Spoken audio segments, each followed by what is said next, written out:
crkva hrvatskih mučenika. Oni koji ste bili prošle godine primijetili ste promjenu projekta.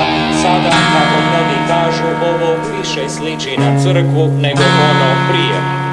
Značenje buduće crkve hrvatskih mučenika najbolje oslikavaju riječi nositelja ove ideje Gospićko-senjska. Ova crkva želi biti središte oko kojega će se okupljati svi odnosi prema prijašnjim naraštajima, osjećaj zajedništva s onima kojima danas živimo i osjećaj...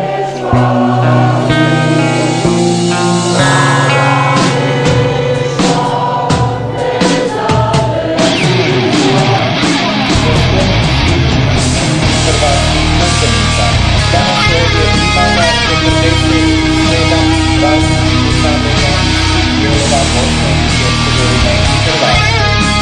Elina Jana, Pazino Predačić, Sonja Motičina, Crni Kotor Stančić, Orakovica, Privodor, Ovi, Božničko Kukurezovac, Veliki Trin, Krug Tomislav Grad Gornja, Bostan Trin, Vodni Trin, Vran Planina, Kaminskoj, Rolni Trin, Ivoka Budaresa, Karlovac, Šuma, Godić, Jastrebarskog, Velik Trin, Križevci, Grad Šuma, Šurska Livada, Ličice, Ivinska, Berušić, Gospić Zadar, Lasinja, Sinj, Zakon, Konac Donji, Križevci, Južnik, Križevci, Šuma Župetnica, Lovinac, Biokovo Zagvozd, Križevci,